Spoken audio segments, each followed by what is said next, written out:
Hello students, आज हम लोग जो है क्वाड्रेटिक इक्वेशन का नवा लेक्चर रिकॉर्ड कर रहे हैं। इसके पहले 8 लेक्चर में हम लोगों ने काफ़ी कुछ सीखा है, जिसमें हम लास्ट लेक्चर में हम लोगों ने कंडीशन फॉर कॉमन रूट तक पढ़ लिया है। आज के लेक्चर में हम लोग क्वाड्रेटिक एक्सप्रेशन के बारे में बात करेंगे। इसमें जो है क्वाड्रेटिक एक्सप्रेशन में जो क्वेश्चन पूछे जाते हैं, जैसे किसी क्वाड्रेटिक इक्वेशन का रेंज कितना होगा, उसकी मिनिमम वैल्यू क्या होगी, मैक्सिमम वैल्यू क्या होगी, इस तरह के क्वेश्चंस इसमें बनते हैं। रूट से रिलेटेड भी इसमें क्वेश्चन आते हैं, लोकेशन ऑफ रूट से भी रिलेटेड क्वेश्चन आते हैं। तो वो सब जो है हम लोग यहाँ एक क्वाड्रेटिक एक्सप्रेशन का एक बेसिक से स्टार्ट करके पूरा प्रोसेस जो है इसमें हम लोग समझेंगे। सबसे पहले हम लोग ये जान लेते हैं कि क्वाड्रेटिक एक्सप्रेशन जो है कहते किसको है। जैसे ax square plus B x plus C equal to जब 0 लिखा रहता है तो इसको क्वाड्रेटिक इक्वेशन कहते हैं। लेकिन ये जो इतना वाला पार्ट होता है ये क्वाड्रेटिक एक्सप्रेशन कहलाता है। अगर इसको इक्वल जीरो ये वाला मतलब ये जो इतना पार्ट हटा दे, कहने का मतलब ये है कि ax square plus B x plus c जो है ये जो है क्वाड्रेटिक एक्सप्रेशन कहलाता है। अब इसी एक्सप्रेशन को y इक्वल टू या एफ एक्स इक्वल टू या पी एक्स इक्वल टू हम लोग मान लेते हैं, और ये जो y equal to F X equal to P X equal to मानते हैं, ये जो है y एक्सिस पे रिलेट करने वाला वेरिएबल होता है। मतलब y भी इसी पे होता है, एफ एक्स भी इसी पे होता है और पी एक्स भी इसी पे होता है। और ये जो इस एक्सप्रेशन में x आया है, यहाँ पर भी बोल सकते हैं जो ये x आया है ये x एक्सिस पे लाई करने वाला होता है। इन्हीं दो x एक्सिस y एक्सिस के रेफरेंस रिस्पेक्ट में हम लोग इस क्वाड्रेटिक एक्सप्रेशन का ग्राफ भी प्लॉट करते हैं, और फिर मैक्सिमा मिनिमा जैसी जो बातें इसमें आती हैं वो सब यहीं से समझते हैं हम लोग।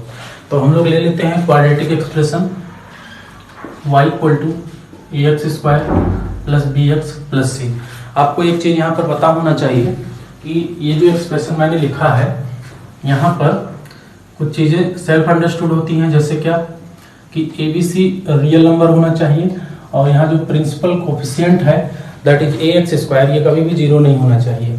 क्योंकि अगर ये 0 हो गया तो आपको पता होगा कि ये क्वाड्रेटिक एक्सप्रेशन नहीं रह जाएगा। 0 होने का मतलब ये टर्म नहीं रह जाएगा, तो ये B x plus C it is just like a linear expression. हम लोग सबसे पहले इसके ग्राफ की बात करते हैं। तो मैंने पिछले लेक्चर में बताया था कि इसका ग्राफ जो है अप्रॉक्स यू शेप का बनता है। वो बनता कैसे है हम लोग उसको देख लेते हैं कि कैसे हम लोग पता कर लेते हैं ये यू शेप का ग्राफ आता है। ग्राफ की अगर हम लोग बात करें तो a x square plus B x plus c, इसको हम लोग पैराबोला का जो स्टैंडर्ड इक्वेशन होते हैं, 4 तरह के पैराबोला होते हैं। जैसे ये राइट वर्ड होता है Y square equal to 4x, upward होता है X square equal to 4ay, rightward जो इसी का नेगेटिव ले लेते हैं, और ये लेफ्ट वर्ड। तो ये अभी इसको हटा देते हैं हम लोगों को मेनली केवल ये एक टाइप वाला पढ़ना है, X square equal to 4a। इसी से हम लोगों का काम यहाँ चल जाएगा। हम लोग क्या करेंगे, इस पूरे क्वेश्चन को कन्वर्ट करके x square equal to 4ay के फॉर्मेट में लाएंगे, और वो आ भी जाएगा। आप देखो वहाँ एक्स स्क्वायर हो रहा है तो यहाँ भी एक्स स्क्वायर हो रहा है। तो एक्स के जितने भी टर्म्स हैं हम लोग क्या करेंगे, उनको परफेक्ट स्क्वायर में कन्वर्ट करने का कोशिश करेंगे। कैसे करेंगे, ए एक्स यहाँ पर मैं ए कॉमन कर लेता हूँ, तो x square plus B by a x plus c. ध्यान रहे शुरू के 2 टर्म में बस मैंने ए कॉमन लिया, तो ए यहाँ नहीं था, इस नाते डिवाइड हो गया है। ठीक, अब अगर आप परफेक्ट स्क्वायर बनाने का जो रूल होता है उसको आप ध्यान में रखो, तो आपसे ये कहा जाता है कि जो x अगर एक्स स्क्वायर का कोफिशिएंट 1 है तो x का जो कोफिशिएंट होगा उसका हाफ करते हैं, फिर उसका स्क्वायर ऐड और सब्ट्रैक्ट करते हैं। इस तरह से ये एक्टिविटी जब हम लोग करते हैं तो वो एक्सप्रेशन जो है ये वाला यहाँ पर लिखूंगा मैं अभी, वो कंप्लीट स्क्वायर में कन्वर्ट हो जाता है। तो हमने क्या देखा कि यहाँ x का कोफिशिएंट b बाई ए है। अब इसका हाफ करेंगे तो b बाई ए का हाफ कितना होगा, b बाई 2a। इसका स्क्वायर करेंगे तो B square by 4a square आएगा। इसी को हमको एक बार ऐड करना है, और हमारा लिखा गया एक्सप्रेशन डिसबैलेंस ना हो उसके नाते हम लोगों को एक बार क्या कर देना है, सब्ट्रैक्ट कर देना है। तो यहाँ मैं सब्ट्रैक्ट करता हूँ। ध्यान रहे हमने ब्रैकेट के अंदर जो है इसको ऐड किया, यहाँ a पहले से मल्टीप्लाई में था, तो अगर a इसको यहाँ पर हम भेजेंगे तो a यहाँ आएगा, एक इंडेक्स लोअर इंडेक्स डिनोमिनेटर में एक कम हो जाएगा, मतलब B square by 4a finally हम लोगों ने ऐड किया इस एक्सप्रेशन में। तो वही चीज B square by 4a finally हम लोग सब्ट्रैक्ट कर देंगे, तो हमारा इक्वेशन पूरा बैलेंस रहेगा। ऐसा करने से हम लोगों को फायदा ये मिला कि x plus B by 2a का ये एकदम कंप्लीट स्क्वायर बन गया है, और यहाँ पर अगर हम लोग 4a एलसीएम ले लें माइनस कॉमन के साथ, माइनस कॉमन करके, तो ये बनेगा 4ac माइनस बी स्क्वायर। ठीक है, 4ac, ये यहाँ पर हम लोग मैं फिर से बता देता हूँ, c/1 B square by 4a लिया हूँ, तो 4a कॉमन लेने के बाद इधर आएगा 4ac माइनस बी स्क्वायर। एक मिनट, यहाँ पर ये छोटा सा मिस्टेक हो रहा है। हम लोग ये टर्म जो है कुछ ऐसे लिख लेते हैं, b square by 4a plus c, उसके बाद तब कॉमन लेते हैं। तो यहाँ पर 4a एलसीएम आएगा 4a डिनोमिनेटर में, और बी स्क्वायर बनेगा और माइनस का 4ac जाएगा। इसको वेरीफाई कर लेते हैं। आप देखो जरा, जैसे डिनोमिनेटर हम ब्रेक करेंगे तो ये माइनस साइन इसके साथ आएगा, B square by 4a, minus का बी स्क्वायर बाई 4a पहले से लिखा है, और ये जैसे डिनोमिनेटर इसको इसके साथ ब्रेक करेंगे, ये 4ac बाई 4a, ये माइनस मिल करके प्लस बना देगा। तो ये हमारा इक्वेशन बैलेंस है। और आप अगर एक चीज यहाँ ध्यान से नोटिस करो, तो बी स्क्वायर माइनस 4ac को हम लोग क्या बोलते थे, डी बोलते थे। तो इतना बड़ा एक्सप्रेशन हम लोगों को बार बार ना लिखना पड़े, तो इसको हम लोग अगले स्टेप में डी मान लेते हैं। तो ये हम लोगों का बन के आ रहा है a times x plus B by 2a का होल स्क्वायर माइनस इस पूरे एक्सप्रेशन को मैं डी मान रहा हूँ, डी की इक्वल होता है डिस्क्रिमिनेंट जिसको बोलते हैं 4a। अब हम लोग क्या करेंगे, ये जो मैं बता रहा था कि ये parabola x square equal to 4a type में कन्वर्ट होगा, x स्क्वायर का टर्म, क्योंकि यहाँ x का स्क्वायर हो रहा था, तो उस फॉर्मेट में लाने का कोशिश करेंगे। तो उस फॉर्मेट में लाने के लिए हम लोग क्या करते हैं, इस टर्म को ज्यों का त्यों लिखते हैं ऐसे, और बाकी इस टर्म को इधर भेजेंगे, तो ये कुछ ऐसे हो जाएगा। ठीक, अब हम लोग एक स्टेप और बस लिख लेते हैं, बाकी हम लोग ऑलमोस्ट क्वेश्चन उस टाइप में आ चुका है। इस a को मैं इधर डिवाइड कर देता हूं, d बाई 4a। अगर आप ध्यान से देखो तो ये जो है कुछ इस फॉर्मेट में आपको दिख रहा होगा, और अगर ये इस फॉर्मेट में दिख रहा है तो यहाँ पर हम लोग कैपिटल X जो है x plus B by 2a मान लिए हैं, कैपिटल Y जो होगा वो small y d by 4a माने, ये स्मॉल y है, और यहाँ पर जो 4a है, 4a कैपिटल A, ये आपको ये कोनिक सेक्शन में बताया जाएगा। ये फोकस और जो उसका वर्टेक्स होता है पैराबोला, उसी के बीच का डिस्टेंस होता है, इतना a जो होता है। बहरहाल उन सब चीज़ों का हम लोग यहाँ जरूरत नहीं है, वो इस चीज़ के इक्वल है। अब होगा क्या कि ऐसा करने से हमारा जो ये क्वाड्रेटिक एक्सप्रेशन था वो चूंकि इस फॉर्मेट में आ चुका है, तो हम लोगों को कोनिक सेक्शन में बताया जाता है कि कोई भी अगर इक्वेशन एक्स वाई के टर्म में लिखा है और इस फॉर्मेट में X square equal to 4ay type का है, तो उसका जो ग्राफ होगा हमेशा जो है यू शेप में बनेगा, मतलब अपवर्ड कुछ इस तरह से बनेगा ऐसे। और अगर ये इस तरह का बन रहा है तो हम लोग अप्रॉक्स एक चीज यहाँ से समझ सकते हैं कि अगर ग्राफ इस तरीके का बन रहा है तो आप समझ लो कि ये पॉइंट जो 0 0 होता है ये इसका टर्निंग पॉइंट होता है, या पैराबोला, सॉरी हाँ पैराबोला का इसको वर्टेक्स बोलते हैं। ये आता कहाँ से है, ये चीज जो x square equal to 4ay लिखा था, इसको हम लोग ऐसे समझ सकते हैं कि x माइनस 0 का होल स्क्वायर 4ay माइनस 0, तो यहाँ 0 0 सब्ट्रैक्ट हो रहा था, इस नाते 0 0 हुआ। या आप ऐसे समझ सकते हो कि x माइनस h का होल स्क्वायर और 4a टाइम्स y माइनस के, अगर ऐसा कुछ लिखा है तो यहाँ पर h कामा k जो है क्या होगा, वर्टेक्स होगा। तो हम लोग देख लेते हैं कि जो हमारा क्वाड्रेटिक एक्सप्रेशन है जब वो टर्न होगा तो उसका टर्निंग पॉइंट का कोऑर्डिनेट क्या आएगा। तो उसके लिए हम लोगों को क्या करना है, ये x हम लोग 0 करेंगे, और जैसे ही x 0 करेंगे तो x plus b by 2a equal to 0 आएगा, और x equal to minus b by 2a आएगा। इसको हम लोग पैराबोला क्वाड्रेटिक एक्सप्रेशन के वर्टेक्स, v फॉर वर्टेक्स का x कोऑर्डिनेट बोलते हैं। इसी को लाइन ऑफ सिमेट्री भी बोला जाता है, अभी मैं सिखाऊंगा इसको आगे। और इसका y कोऑर्डिनेट निकालते हैं तो कैपिटल Y का वैल्यू जब 0 करेंगे तो यहां से y plus D by 4a जो है 0 होगा, और ये चीज हम लोगों को यहां से मिल करके आएगा, sorry y equals to minus D by 4a, और ये चीज जो होता है ये वर्टेक्स का y कोऑर्डिनेट होता है। तो इस तरह से अगर हम लोग देखें तो हम लोगों को जो क्वाड्रेटिक एक्सप्रेशन है उसका टर्निंग पॉइंट, ये जो टर्निंग पॉइंट, अभी चाहे अपवर्ड टाइप का हो चाहे डाउनवर्ड टाइप का हो, अभी मैं बताऊंगा कि इस केस में अपवर्ड होता है, किस केस में डाउनवर्ड होता है, वो चाहे जैसे हो, लेकिन दोनों के केस में जो उसका वर्टेक्स आता है, जिसको हम लोग टर्निंग पॉइंट बोलते हैं, कि क्वाड्रेटिक एक्सप्रेशन का ग्राफ जहां मुड़ता है उस पॉइंट का जो कोऑर्डिनेट होता है वो हम लोग यहाँ ऊपर जस्ट निकाल चुके हैं, और ये कोऑर्डिनेट आ रहा है -b/2a -d/4a। बेहतर होगा कि आप लोग ये चीज अगर याद रखो, इसका वर्टेक्स कोऑर्डिनेट, तो ये आगे हम लोगों को बहुत ज्यादा हेल्प करेगा।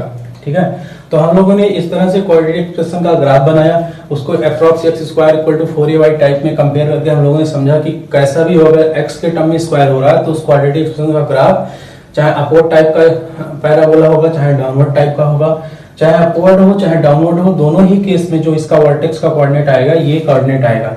अब यहाँ पर हम लोग एक चीज ये समझना है कि किस केस में अपवर्ड वाला बनता है, किस केस में डाउनवर्ड वाला बनता है। तो इसके लिए मैं यहां समझा देता हूं, सिंपल सा है एक कॉन्सेप्ट।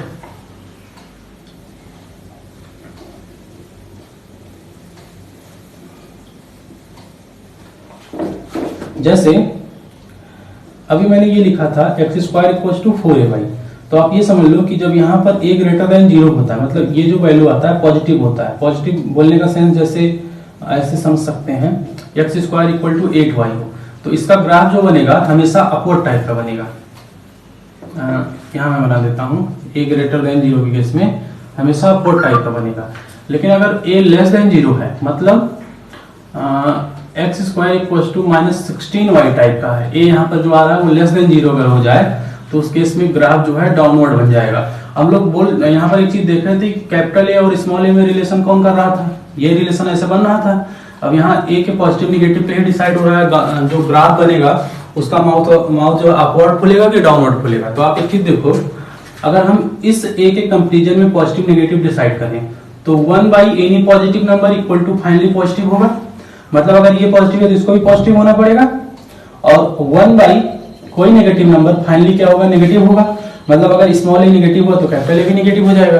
तो एक तरह से हम लोग बोल सकते हैं कि कैपिटल A पॉजिटिव हो रहा है तो स्मॉल a भी पॉजिटिव हो रहा है। तो अगर कैपिटल A के पॉजिटिव होने पर ग्राफ का माउथ अपवर्ड डायरेक्शन में खुल रहा है, ओपन हो रहा है, तो स्मॉल a के भी पॉजिटिव होने पर अपवर्ड में खुलेगा, और इस कैपिटल A के < 0 होने के केस में डाउनवर्ड में अगर खुल रहा है तो स्मॉल a के भी < 0 होने पर डाउनवर्ड में खुलेगा।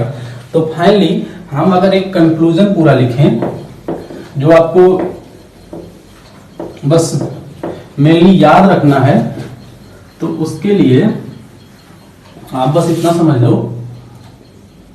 कि अगर कोई भी क्वाड्रेटिक एक्सप्रेशन लिखा है तो यही जो है a जो आएगा x² का कोएफिशिएंट जो होगा, प्रिंसिपल टर्म का जो कोएफिशिएंट होगा वही डिसाइड करेगा पैराबोला अपवर्ड टाइप का होगा, मतलब इस क्वाड्रेटिक एक्सप्रेशन का जो ग्राफ बनेगा वो अपवर्ड टाइप का बनेगा कि डाउनवर्ड टाइप का बनेगा। तो दो टाइप का यहाँ पर बनेगा, अगर a > 0 है तो वो अपवर्ड टाइप का बनेगा, और इस केस में जो यहाँ पर ये वर्टेक्स आएगा, आप अभी बहरहाल लिखे थे लेकिन फिर से एक बार लिख लेते हैं। बार बार लिखने का फायदा ये होता है कि याद हो जाता है। ठीक, टाइप 2 में आपको क्या देखना है, ये टाइप फर्स्ट था। अगर a जो है < 0 होता है, कोएफिशिएंट ऑफ x² अगर < 0 होगा तो उस केस में ग्राफ डाउनवर्ड में आएगा और उसका वर्टेक्स जो होगा वो सेम वही होगा, bx by, और इसका जो वैल्यू आएगा -b/2a -d/4a ही आएगा। अब हम लोग ने एक चीज यहाँ पर नोटिस किया, दो चीज सीखा हम लोगों ने कि कोई भी क्वाड्रेटिक एक्सप्रेशन है उसका ग्राफ यू शेप में बनता है। अब वो यू शेप या तो अपवर्ड हो सकता है या तो डाउनवर्ड हो सकता है। इस वाले को जो माउथ ऊपर की तरफ खुला होता है उसको अपवर्ड डायरेक्शन वाला बोलते हैं, इसको डाउनवर्ड जो माउथ नीचे की तरफ खुला होता है। इस केस में ग्राफ जो है वाई एक्सिस के रिस्पेक्ट में पॉजिटिव डायरेक्शन में एक्सपेंड होता है, इस केस में ग्राफ वाई एक्सिस के रिस्पेक्ट में डाउनवर्ड डायरेक्शन मतलब -∞ की तरफ एक्सपेंड होता है। तो हम लोगों ने यहाँ दो चीज सीखा कि क्वाड्रेटिक एक्सप्रेशन का जो अप्रॉक्स ग्राफ होता है वो ऐसे यू शेप का बनेगा, उसका टर्निंग पॉइंट जो है दोनों ही केस में a चाहे <0 हो चाहे <0 हो, दोनों ही केस में टर्निंग पॉइंट उसका सेम आता है। ठीक है, और वो टर्निंग पॉइंट x के किस कोऑर्डिनेट के लिए आता है, जो कि मैंने अभी निकाला था, लाइन ऑफ सिमेट्री जिसको बोलते हैं।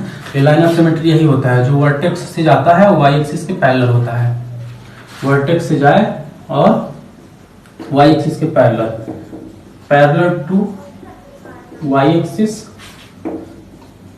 Line of symmetry.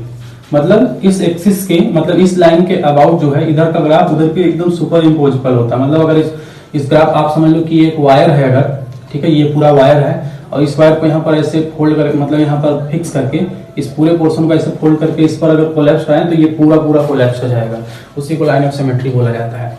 अब यहाँ पर ये चीज जो हम लोग सीख लिए हैं, अब यहाँ पर हम लोग एक चीज और सीखना है, मैक्सिमा मिनिमा, कि मतलब किसी भी क्वाड्रेटिक एक्सप्रेशन का मैक्सिमम वैल्यू कितना हो सकता है या फिर उसका मिनिमम वैल्यू कितना हो सकता है। मैक्सिमम मिनिमा दोनों में से कोई एक ही चीज एग्जिस्ट करेगा, दोनों नहीं एक साइड डिफाइन हो सकता है। अगर इसका मिनिमम वैल्यू डिफाइन हो रहा है तो मैक्सिमम नहीं डिफाइन होगा, मैक्सिमम वैल्यू डिफाइन हो रहा है तो मिनिमम नहीं डिफाइन होगा। तो वो चीज हम लोग समझते हैं ये लिखने के बाद। तो उसमें कौन सा नेक्स्ट कॉन्सेप्ट हम लोगों ने लिया है, maximum and minimum value of a quadratic expression. किसी भी क्वाड्रेटिक एक्सप्रेशन का मैक्सिमम और मिनिमम वैल्यू हम लोग कैसे निकालते हैं और उनमें किन कंडीशंस को हम लोगों को ध्यान में रखना होता है, ये सारी चीज हम लोग इसमें पढ़ेंगे। इसमें दो तरह का केस होता है, एक में मिनिमम वैल्यू एग्जिस्ट करता है क्वाड्रेटिक एक्सप्रेशन का और मैक्सिमा नहीं एग्जिस्ट करता, और एक में मैक्सिमा एग्जिस्ट करता है और मिनिमा नहीं एग्जिस्ट करता। दोनों हम लोग इसको अच्छे से समझते हैं। अभी थोड़ी देर पहले मैंने जो वर्टेक्स का कोऑर्डिनेट आपको बताया था क्वाड्रेटिक एक्सप्रेशन के, उसको याद रखना है, वही जो है हम लोगों को यहाँ पर यूज करना है, वही हम लोगों के काम भी आएगा। ये चीज आया था तो इसमें हम लोग ले लेते हैं टाइप फर्स्ट। अगर मान लेते हैं क्वाड्रेटिक एक्सप्रेशन जो हम लोगों का है वो पहले उसको लिख लेते हैं। कोई भी क्वाड्रेटिक एक्सप्रेशन अगर इस टाइप का लिखा गया है जहां पर ए बी सी जो है रियल नंबर है और ए जो है जीरो नहीं है, ये इतना हम लोगों को पहले से प्रोवाइड किया गया है और हम लोग इसका मैक्सिमम और मिनिमम वैल्यू अलग अलग कंडीशंस में निकालने जा रहे हैं। तो इसका हम लोग केस फर्स्ट लेते हैं पहले, when a greater than 0 then. ध्यान में यहाँ d के बारे में कोई बात नहीं करना। d जो है एक्सप्रेशन में यहाँ हम लोगों को ऐसा कुछ भी नहीं बोला जाता है मैक्सिमा मिनिमा के केस में कि पॉजिटिव वैल्यू नेगेटिव वैल्यू ये सब चीजें नहीं बोली जाती हैं। जब बोला जाएगा ऐसा कुछ कि एक क्वाड्रेटिक एक्सप्रेशन है जिसका वैल्यू हमेशा पॉजिटिव है, ऑलवेज ग्रेटर देन 0 है या ऑलवेज लेस देन 0, उस केस में d का यूज होता है। अभी मैक्सिमा मिनिमा में हम लोग बस इसी कंडीशन से जो है निकाल लेते हैं जो भी वैल्यू आता है। तो आप एक चीज ध्यान दो कि जब a ग्रेटर देन 0 होगा, मतलब प्रिंसिपल टर्म का जो कोफिशिएंट है x स्क्वायर का जो कोफिशिएंट है अगर वो ग्रेटर देन 0 है, मतलब पॉजिटिव है, 3x square 5x square 7/2x square इस तरह का है, तो उसका जो ग्राफ होगा वो हमेशा अपवर्ड डायरेक्शन में बनेगा। अपवर्ड डायरेक्शन में बनेगा और इसके रिस्पेक्ट में अगर मैं x एक्सिस y एक्सिस को ऐसे प्लॉट करूं, अप्रॉक्स में मान लेता हूं कि ऐसे कुछ है, बशर्ते यहाँ x एक्सिस y एक्सिस को इंटरसेक्ट कराना, ये ऐसा कुछ भी हम लोगों को नहीं ध्यान देना यहाँ पर। तो ये x एक्सिस y एक्सिस के रिस्पेक्ट में ग्राफ अपवर्ड बनता है। तो आप यहाँ पर दो चीज ध्यान दो कि इस ग्राफ पर कोई भी पॉइंट अगर हम लोग लेते हैं, कोई भी पॉइंट लेते हैं तो उस पॉइंट का x कोऑर्डिनेट कुछ ना कुछ होगा और उस पॉइंट का y कोऑर्डिनेट भी कुछ ना कुछ होगा। जैसे अगर ये डिस्टेंस अल्फा चले होते, ये डिस्टेंस बीटा हुआ होता, तो ये अल्फा बीटा जो है ये वैल्यू आता, ठीक है। और इस पॉइंट का कोऑर्डिनेट उस केस में क्या बोलते हैं, अल्फा। बीटा निकालने के लिए हम लोग क्या करते, बीटा ये y कोऑर्डिनेट है तो अल्फा जब यहाँ पुट करते, मतलब अगर हम इसको fx मान लें तो इस पॉइंट का कोऑर्डिनेट f ऑफ अल्फा ऐसे कुछ आता है। तो होता क्या कि ये जो x कोऑर्डिनेट आया है, ये x कोऑर्डिनेट मतलब x इक्वल टू अल्फा जो आया है, इसी x इक्वल टू अल्फा पर इस जो क्वाड्रेटिक एक्सप्रेशन का जो वैल्यू आ रहा है वो y एक्सिस पे रिप्रेजेंट होगा। एक और समझते हैं, मान लेते हैं ये x इक्वल टू x1, ये कोई पॉइंट आ रहा था x1 और इस केस में जो इस एक्सप्रेशन का वैल्यू निकालेंगे y coordinate f of x1 होगा। जैसे x1 यहाँ रखेंगे तो x1 नीचे, तो f ऑफ x1 मतलब y का वैल्यू, तो x1 वो वैल्यू आएगा इस पे अगेन y एक्सिस पे। तो यहाँ पर आपको एक रफली ये आइडिया डेवलप करना है कि इस ग्राफ पर कोई भी पॉइंट अगर हम लोग लेते हैं और उस पॉइंट का y एक्सिस पे प्रोजेक्शन लेते हैं कि y एक्सिस पे वो कितना डिस्टेंस चला है, वही जो है उस पर्टिकुलर पॉइंट पर जो है उस ग्राफ का या उस एक्सप्रेशन का वैल्यू बताएगा। तो ऐसे अगर आप ध्यान से देखो तो हम लोगों को बहुत सारे पॉइंट इस ग्राफ पे मिलेंगे और बहुत सारे अगर ग्राफ पे पॉइंट मिल रहे हैं तो बहुत सारा वैल्यू भी आएगा। अब इन बहुत सारे पॉइंट में हमको दो ऐसे पॉइंट खोजने हैं जो एकदम सबसे लोएस्ट हो, सबसे कम हो, और एक ऐसा खोजना है जो सबसे ऊपर हो, मतलब सबसे मैक्सिमम वैल्यू कंटेन कर रहा हो।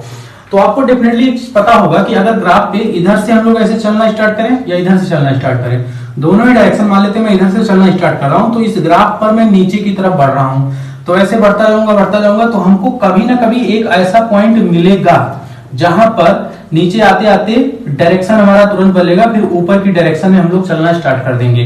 वही पॉइंट को हम लोग टर्निंग पॉइंट बोलते हैं, जिसका कोऑर्डिनेट वहां पर लिखा है।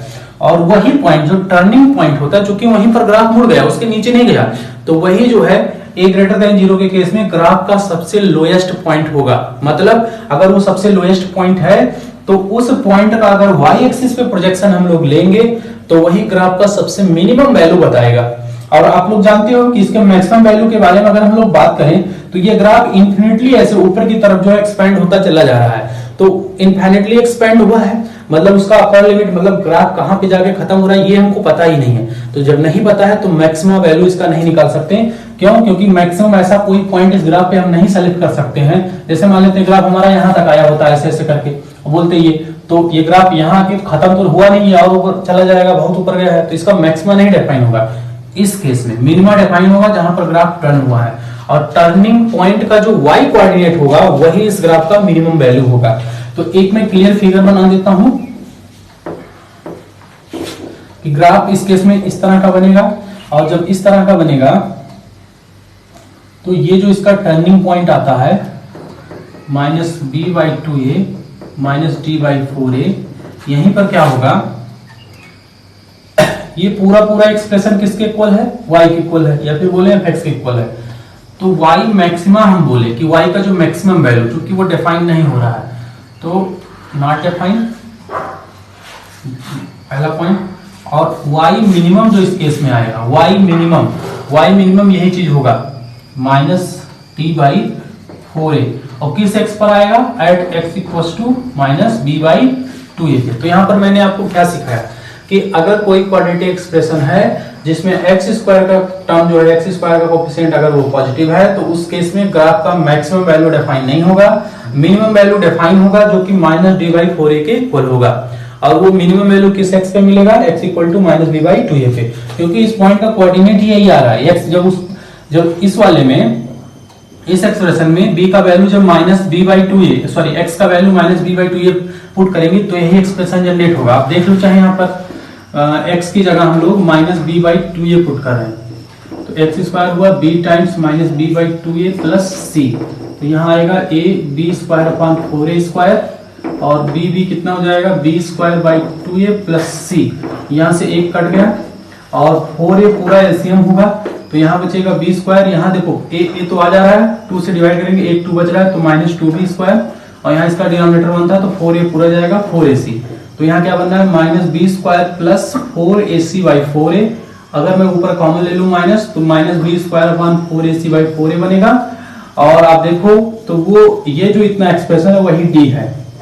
तो हम लोग एक चीज यहाँ से ये समझ गए कि किसी भी क्वाड्रेटिक एक्सप्रेशन में अगर x² का टर्म पॉजिटिव है तो उसका मिनिमम वैल्यू होल्ड करेगा, मैक्सिमम डिफाइन नहीं होगा। और उसका मिनिमम वैल्यू कैसे निकलेगा, जब x का वैल्यू हम लोग -b/2a इस पॉलिनोमियल इस एक्सप्रेशन में लाके रख देंगे तो जो वैल्यू निकल के आएगा वही उस क्वाड्रेटिक एक्सप्रेशन का मिनिमम वैल्यू हो जाएगा। ठीक, ये हो गया पहला केस। हम लोग सेकेंड केस डिस्कस कर लेते हैं। सेकेंड केस एकदम जस्ट इसी के सिमिलर ही है, इसमें कुछ नया बात नहीं सीखना है, बस जो ग्राफ अभी अपवर्ड डायरेक्शन का बना रहे थे वही ग्राफ हम लोगों को डाउनवर्ड डायरेक्शन का बना देना है। अब आपको एक चीज यहाँ ध्यान रखना है कि हमने a को मना किया 0 होने से, तो a जो है एक रियल नंबर है, या तो पॉजिटिव हो सकता है, या तो निगेटिव हो सकता है, या तो 0 हो सकता है। हमने पॉजिटिव का केस डिस्कस कर दिया, अब निगेटिव का केस डिस्कस करने जा रहे हैं। 0 हो नहीं सकता, इसका मतलब a पर जितने केस अप्लाई हो सकते हैं सब डिस्कस हो जाएंगे। तो हम लोग लेते हैं एक नेगेटिव वाला केस, जब a लेस देन 0 अगर हुआ तो देन इस केस में क्या होगा कि ये जो ग्राफ होगा इस तरह से, मतलब नेगेटिव डायरेक्शन में, एक्स एक्सिस अगर वाई एक्सिस का एक छोटा सा मैं यहाँ रेफरेंस ऐसे बना दूं समझने के लिए कि ऐसे ये पूरा वाई एक्सिस है, ये एक्स एक्सिस, तो इन एक्सिस के रिस्पेक्ट में ये जो ग्राफ होगा डाउनवर्ड डायरेक्शन में एक्सपेंड होगा। तो हमको इस केस में लोएस्ट पॉइंट नहीं मिलेगा, लोएस्ट पॉइंट नहीं मिलेगा तो इसका मतलब मिनिमम वैल्यू यहाँ पर डिफाइन नहीं कर पाएंगे। और हाँ, अगर हम इस ग्राफ पे इधर से चलना स्टार्ट करें तो आप देखो ऊपर की तरफ जा रहा है, ऊपर की तरफ, मतलब ये प्रोजेक्शन वाई एक्सिस पे प्रोजेक्शन ऐसे बढ़ता जा रहा है। एक ऐसा पॉइंट आएगा जिसको हम लोग टर्निंग पॉइंट बोल रहे हैं, ठीक है। उस टर्निंग पॉइंट पे पहुंचने के बाद वापस से हम लोग इस ग्राफ पर नीचे की तरफ जाना स्टार्ट कर देंगे। तो जहां से ही टर्न होना स्टार्ट हुआ, टर्न मतलब ऊपर की तरफ जाते जाते जहां से नीचे बढ़ना स्टार्ट किए वही पॉइंट टर्निंग पॉइंट होगा, और उसी पॉइंट का जो वाई कोऑर्डिनेट होगा, वाई कोऑर्डिनेट वही ग्राफ का मैक्सिमम वैल्यू डिफाइन करेगा। तो यहां पर मैं लिख देता हूं जो चीजें हैं कि हियर वाई मैक्सिमम, वाई मतलब ये क्वाड्रेटिक एक्सप्रेशन है, ध्यान रहे वाई मैक्सिमम बोलने का सेंस हुआ कि वाई का वैल्यू है ax square plus bx plus c, ये चीज मैक्सिमम, इसका वैल्यू हमारा आएगा minus D by 4a at x equal to किस पे, माइनस b बाई 2a पे, ठीक है। और y मिनिमम, क्योंकि ग्राफ नीचे की तरफ एक्सपेंड हो रहा है इंफिनिटली, तो इस केस में y मिनिमम जो होगा नॉट डिफाइन होगा, ठीक है। इस केस में y मिनिमम इसका डिफाइन नहीं होगा। अब यहाँ पर जो है हम लोग एक चीज, एक वर्ड आता है उसको भी लगे हाथ समझ लेते हैं कि रेंज पूछा जाता है कि इस क्वाड्रेटिक एक्सप्रेशन का रेंज बताओ। तो रेंज जो है एक्चुअल में होता क्या है कि किसी भी आप एक्सप्रेशन का जब अगर आप ग्राफ बना ले गए हो, ठीक है, अगर उस एक्सप्रेशन का ग्राफ बना ले गए हो तो उसी एक्सप्रेशन का प्रोजेक्शन ले लो वाई एक्सिस पे, ठीक है। और जब वाई एक्सिस पे प्रोजेक्शन ले लोगे तो जितना वो स्क्रीन ब्लैक करेगा वाई एक्सिस पर, वाई एक्सिस को जब स्क्रीन मानेंगे तो वही उसका रेंज बताएगा। मैं इस केस में रेंज बताता हूं। जैसे मान लेते ये हमारा वाई एक्सिस था, हमारा ग्राफ ऐसे बना, यहाँ रेंज के केस में वाई एक्सिस का कोई, एक्स एक्सिस का कोई रोल नहीं है, ठीक है।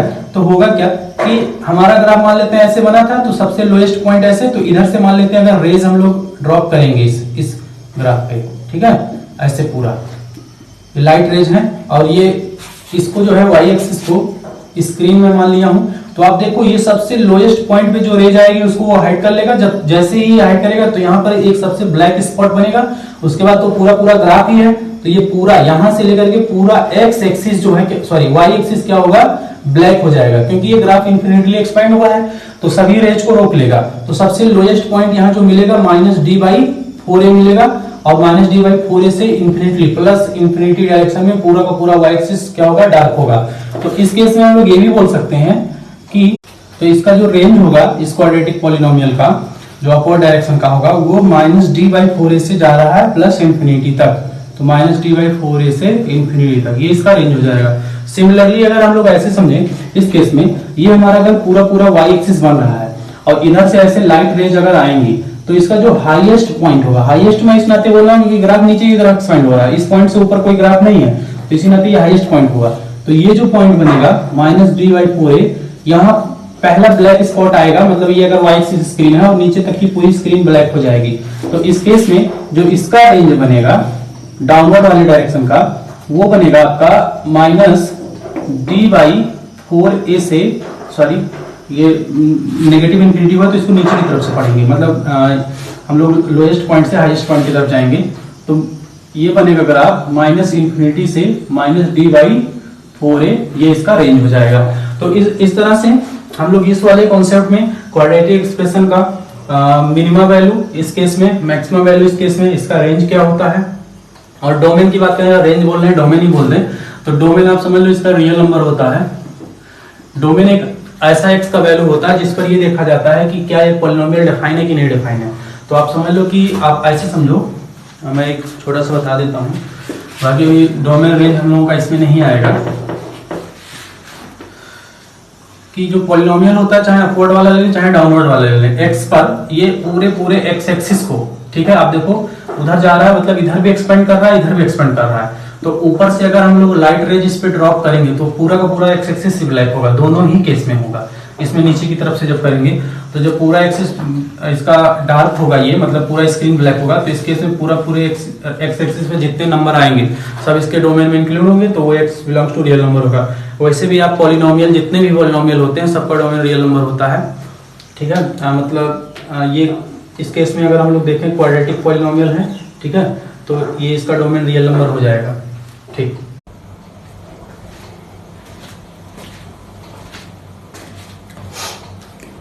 ये हम लोगों ने 3 क्वेश्चन लिया है मिनिमम मैक्सिमम पे, इसको हम लोग 1 बाय 1 जो है सॉल्व करते हैं और देखते हैं इसको कैसे सॉल्व करेंगे, हम लोग अप्रोच भी सीखेंगे इसमें। तो पहला क्वेश्चन है y equal to X square minus 6x minus 1। इसमें बोला गया कि find minimum value of the expression, मतलब इस एक्सप्रेशन का मिनिमम वैल्यू निकालना है हम लोगों को। अब जो है आप यहाँ पर पहले नोटिस करो, अगर मिनिमम वैल्यू पूछा है तो 100% श्योर ग्राफ इसी तरह का बनने वाला है, क्योंकि इसी में मिनिमम वैल्यू एग्जिस्ट करता है। और इसके लिए कंडीशन ये होती है कि ए जो है ग्रेटर देन 0 होना चाहिए, जो कि यहाँ दे रखा है तभी पूछा जाएगा मिनिमम वैल्यू। तो होता क्या है कि हम लोग या तो डायरेक्ट फार्मूला यूज कर लें या फिर इसको थोड़ा सा सिंप्लीफाई करके एक ऐसे एक्सप्रेशन में कन्वर्ट कर दें जिससे हम लोगों का जो है मिनिमम मैक्सिमा थोड़ा सा वहाँ डिस्कस करने में आसान हो जाए। तो मैं दोनों तरीका बताऊंगा। एक तरीका मैं अभी आपको बताता हूँ कि फार्मूले से हम लोग कैसे यूज कर सकते हैं इसको। तो अगर हम लोग इसको y = ax² + bx + c से कंपेयर करें तो a = 1 है, b = -6 है और c = -1 है। तो इस केस में सिंस आप यहाँ पर देखोगे a जो है ग्रेटर देन 0 है, a का वैल्यू 1 है तो ग्रेटर देन 0 होगा, ठीक है। और यहाँ पर मिनिमम वैल्यू इस केस में हम लोगों को पता होता था d/4a होता था। d कितना होता था? माइनस का b² - 4ac/4a। अब इसमें अगर हम लोग वैल्यू रख दें b² मतलब -6 का होल स्क्वायर, 4a का वैल्यू 1, c का वैल्यू -1 और 4 × 1, तो ये जो सॉल्व करके जो भी आएगा, ठीक है, वो हमारा इस एक्सप्रेशन का मिनिमम वैल्यू हो जाएगा। 6 × 36 और माइनस प्लस 36 + 4 40 / 4, ये कट गया। तो यहाँ से हम लोगों का -10 वैल्यू आने वाला है। मतलब ये जो एक्सप्रेशन है, ये एक्सप्रेशन इसका मिनिमम वैल्यू जो आया वो कितना आया? -10, ठीक है। ये तो हो गया फार्मूले के हेल्प से इसको सॉल्व करना। अच्छा हाँ, यहाँ पर ऐसा भी पूछा सकता है कि ये जो मिनिमम वैल्यू आया वो किस एक्स के लिए आया है। मिनिमम वैल्यू जैसे किसी एक पर्टिकुलर पॉइंट पे लोकेट होगा, जो वर्टेक्स पे या टर्निंग पॉइंट पे आता है, तो वहां पर एक्स आपसे पूछ सकता है। तो आपको पता होगा एक्स कितना था? -b/2a, ठीक है। -b/2a बोले तो कितना हो जाएगा? -6 और 2 टाइम्स a का वैल्यू 1 है, तो ये यहाँ से कटेगा 3 आएगा, तो 3 पे आया, x = कितने? 3 पे। और अगर आप ये जो पॉलिनोमियल है इसका वैल्यू अगर एट x = 3 पे हम लोग निकाले होते तो यही एग्जैक्ट आता, क्योंकि उस x पे मिनिमा ही डिफाइन होता है। तो 3 पे भी चेक कर लेते हैं, ये भी एक तरीका हो सकता है। 3 × 3 = 9 और 6 × 3 = 18 -1, तो ये 9 - 19, आप देखो यहाँ से भी -10 आ गया है। तो ये दो तरीके हो गए मिनिमम वैल्यू निकालने के। एक तरीका हम लोग और देख लेते हैं कंप्लीटिंग स्क्वायर मेथड यूज करके, वहां से भी फैक्टराइज नहीं करेंगे, वहां फैक्टराइज मतलब उसका आधा स्टेप ही फॉलो करेंगे, तो वहां से भी हम लोग सीख सकते हैं। हम लोग क्या करते हैं, जो x का टर्म होता है उसको परफेक्ट स्क्वायर में कन्वर्ट करते हैं, बाकी कांस्टेंट टर्म को उसको अलग करते हैं। जैसे अगर मैं इस एक्सप्रेशन को ध्यान से देखूं तो x का कोएफिशिएंट है 6 का हाफ होगा 3 का स्क्वायर होगा 9, मैंने प्लस किया, 9 मैंने सब्ट्रैक्ट कर दिया। अब ये शुरू का जो 3 टर्म है ये x - 3 का होल स्क्वायर बन जाएगा, ये बचेगा -10। अब आप देखो एक चीज, अगर यहाँ ध्यान से इसको मैं थोड़ा बड़ा और लिख देता हूँ। इस एक्सप्रेशन में आप कुछ भी भर दो, कुछ भी, ठीक है, ये हमेशा एक पॉजिटिव नंबर देगा। और हमारा रियल नंबर लाइन पे जो अगर ये 0 है तो -10 यहाँ कहीं आएगा, ये जो -10 बच रहा है। अब अगर इस -10 में हम लोग, ठीक है, जो हमारे पास अभी इतना लेंथ है, अगर इस -10 में हम लोग ये एक से यहाँ कुछ भी रखेंगे अदर देन 3, कुछ भी रखेंगे, जैसे मान लो 6 रख दिया तो 6 में से 3 जाएगा, 3 बचेगा, 3 का स्क्वायर 9, पॉजिटिव का 9 आ जाएगा। अब वो 9 इसमें प्लस साइड होगा तो ये इधर शिफ्ट हो जाएगा, मिनिमम वैल्यू जो है इसका क्या होगा और बढ़ जाएगा, ठीक है। इधर जाएगा तो घटेगा, इधर जाएगा बढ़ जाएगा। अब अगर मान लो हम लोग यहाँ जैसे इस एक्सप्रेशन में भर देते हैं -6, तो -6 भरेंगे तो और बड़ा नंबर आ जाएगा। -6 - 3 कितना हो जाएगा? -9 और -9 का स्क्वायर प्लस का 81 रखेंगे तो मिनिमम वैल्यू जो भी यहाँ आ रहा था, ठीक है, इतना छोटा, वो काफी बड़ा आ जाएगा, इधर शिफ्ट हो जाएगा। आप देखो ना, इसमें ऐड करोगे कि -10 में आप प्लस का 81 जब ऐड करोगे तो कितना आएगा? 71 आ जाएगा। 71 0 के इधर बहुत इधर होता है। तो हम लोग यहाँ से एक चीज समझ सकते हैं कि इस पूरे y का जो ये एक्सप्रेशन है, ये पूरा एक्सप्रेशन चूंकि इतने के इक्वल हम लोग लिख चुके हैं, तो इस एक्सप्रेशन का मिनिमम मैक्सिमम जो होगा वो इस पे डिपेंड कर रहा है। यही जब इसका मिनिमम होगा, कम से कम होगा, ठीक है, तो इसका वैल्यू जो है मिनिमम आएगा। और जब यही ज्यादा से ज्यादा होगा तो फिर वही मैक्सिमम आएगा। ज्यादा से ज्यादा तो यहाँ डिफाइन नहीं कर सकते ना, क्योंकि x मान लेते हैं 1 करोड़ 2 करोड़ कोई भर देगा तो और बड़ा नंबर आ जाएगा। तो मिनिमम की अगर बात करें तो आपको पता होगा कि अगर कोई स्क्वायर नंबर है तो उसके अंदर जैसे पावर लगा है स्क्वायर या इवन पावर का कोई नंबर है, उसके अंदर चाहे नेगेटिव भरेंगे चाहे पॉजिटिव भरेंगे, दोनों ही केस में पॉजिटिव नंबर देगा वो।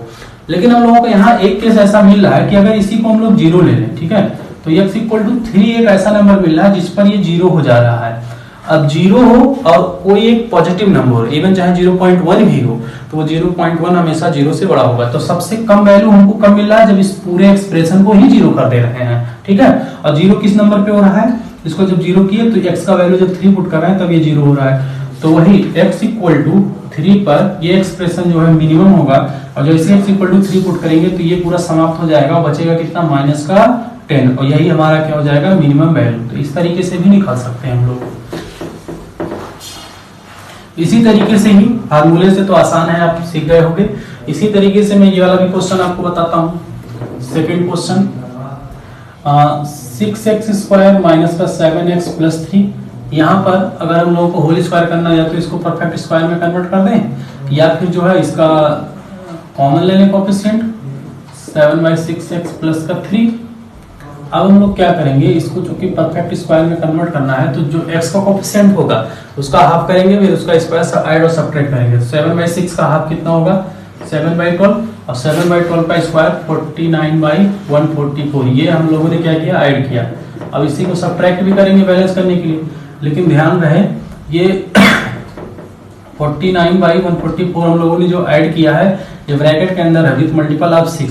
तो इसको जब हम लोग इसमें मल्टीप्लाई करके सिंपल करके इसको देख लें कि एक्चुअल में ऐड कितना किया है, तो ये जब इसमें होगा ये कितना था, ये 12 × 12 था, 6 2 12। तो ये हम लोगों ने फाइनली अगर देखा जाए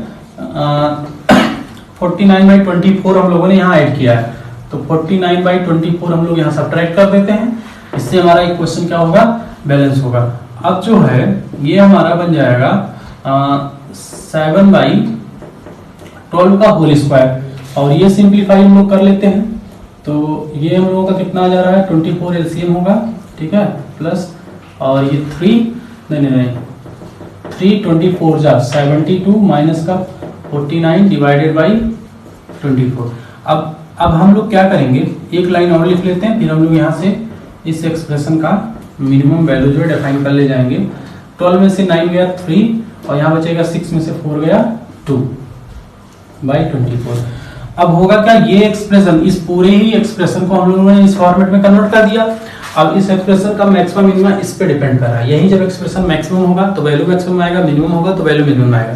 क्योंकि हम लोगों को पता है x स्क्वायर का कोएफिशिएंट यहाँ पॉजिटिव है, तो मैक्सिमम वैल्यू इसका डिफाइन नहीं हो सकता, मिनिमम डिफाइन होगा। और मिनिमम डिफाइन करने के लिए इस स्क्वायर वाले को हम लोग को क्या लेना पड़ेगा, 0। और जब इस स्क्वायर वाले को हम लोग 0 लेंगे तो यही जो x यहाँ से निकल के आएगा 7/12, यही वो x होगा जिसके लिए इस एक्सप्रेशन, मतलब कौन सा expression, 6x square minus 7x plus 3 का जो मिनिमम वैल्यू निकल के आएगा 23/24, ये आएगा हम लोग का आंसर।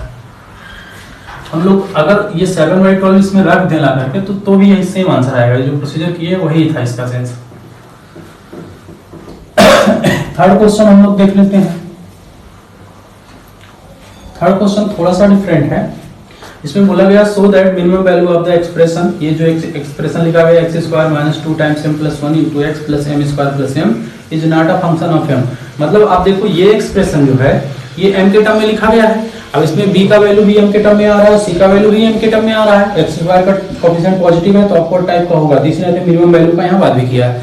अब कह रहा है आप इसको ऐसे कैलकुलेट करो कि वो जो मिनिमम वैल्यू आए उसमें m ही ना रहे, ठीक है। ऐसा नहीं आपको जबरदस्ती का नहीं रिमूव करना, ये आपको शो करना, मतलब वो m जो मतलब मिनिमम इसका जो वैल्यू होगा वो m का फंक्शन नहीं होगा, मतलब उसमें m नहीं आएगा। Minimum value is must be free from m।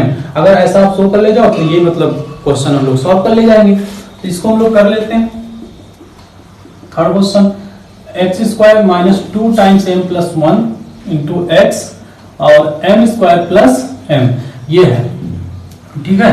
अब इसका तरीका ये है कि आप इसमें जैसे अभी 3 तरीका मैंने सिखाया है, कंप्लीटिंग स्क्वायर मेथड से भी कर सकते हैं, जो मतलब अभी परफेक्ट स्क्वायर में कन्वर्ट करके, एक वो तरीका है। और एक फार्मूला अप्लाई कर लेते हैं, फार्मूला अप्लाई करके भी कर सकते हैं। और दूसरा तरीका अभी क्या बताया था, एक फार्मूले से हो गया, एक कंप्लीटिंग स्क्वायर से हो गया। हाँ, एक x का वैल्यू निकाले माइनस b/2, ये क्या होता है वो लाके डायरेक्ट यहाँ फिल कर दे तो भी आ जाएगा। तो यहाँ पर हम लोग क्या करते हैं, x का वैल्यू ही डायरेक्ट निकालते हैं। ये माइनस b/2 ये का जो कैलकुलेशन होता है इसको देखते हैं। तो माइनस माइनस हो जाएगा प्लस, मैं लिख देता हूँ एक बार और, यही कर लेते हैं इसमें ध्यान में हम लोग ऐसा नहीं कि अलग अलग मेथड से करेंगे तो अलग अलग आंसर आएगा। आप चाहे जिस मेथड से करिए आंसर आपका नहीं बदलेगा, यही होगा। ठीक है, तो अब हम लोग ये जो फंक्शन है इसका मिनिमम वैल्यू अगर हम लोग काउंट कर रहे हैं तो ये जो x का वैल्यू ये आया है -b/2, ये करने में जो आता है उसको ला करके डिटो जहां जहां x है वहां वहां पुट करते हैं। तो 2m + 1/2 का होल स्क्वायर माइनस 2m + 1, ये तो मल्टीप्लाई में इंटू x, 2m + 1/2 और वहां है m² + m। ठीक है, इसका होल स्क्वायर ओपन करते हैं तो m² + 1 + 4m/4, ये 2 का स्क्वायर 4 हुआ और ये भी होल स्क्वायर हो जा रहा है 2m + 1 2m + 1, तो m² + 1 + 4m/2 और ये m² + का m। ठीक है, यहाँ 4 ले लेते हैं हम लोग एलसीएम, तो ये बनेगा 4m² + 1 + 4m, यहाँ 2 का मल्टीप्लाई होगा तो 8m² + सॉरी ये नेगेटिव इसमें सब में मल्टीप्लाई होगा तो माइनस का 2 माइनस का 8m और इधर 4 का मल्टीप्लाई होगा तो 4m² + का 4m। यहाँ से कुछ चीजें हो सकता है सिंप्लीफाई हो जाए। देखो -8m² आ रहा है और प्लस का 4m² प्लस का 4m², तो ये m² ये कैंसिल हो गया, प्लस का 4m प्लस का 4m मिल करके हुआ प्लस का 8m और माइनस का 8m, ये भी कैंसिल हो गया। और ऊपर आप देखो m के टर्म ही सब गायब हो गए, तो ये बच रहा है कितना -2 यहाँ बच रहा है, ये कितना बच रहा है +1, तो ये आ रहा है कितना -1 कांस्टेंट। अब एक बार यहाँ आएगा एक बार यहाँ आएगा, वहाँ नहीं रहा। ठीक है, तो -2 + 1 तो बचेगा कितना -1 और नीचे बच रहा है -4, तो ये जो मिनिमम वैल्यू इसका तो कांस्टेंट आ गया। ठीक है, मतलब इसका मिनिमम वैल्यू कांस्टेंट आने का सेंस ये हुआ कि आप ये जो है m पे डिपेंड नहीं कर रहा, ये इसका जो वैल्यू आ रहा है वो m का फंक्शन नहीं है। जैसे ही m अगर यहाँ आया होता तब वो m का अपना बच रहा है +1, तो ये आ रहा है कितना -1 कांस्टेंट। अब एक बार यहाँ आएगा एक बार यहाँ आएगा, वहाँ नहीं रहा। ठीक है, तो -2 + 1 तो बचेगा कितना -1 और नीचे बच रहा है -4, तो ये जो मिनिमम वैल्यू इसका तो कांस्टेंट आ गया। ठीक है, मतलब इसका मिनिमम वैल्यू कांस्टेंट आने का सेंस ये हुआ कि आप ये जो है m पे डिपेंड नहीं कर रहा, ये इसका जो वैल्यू आ रहा है वो m का फंक्शन नहीं है। जैसे ही m अगर यहाँ आया होता तब वो m का फंक्शन बन जाता है, m आया ही नहीं तो m का फंक्शन है ही नहीं वो, तो इस तरह से ये इसका आंसर हो गया।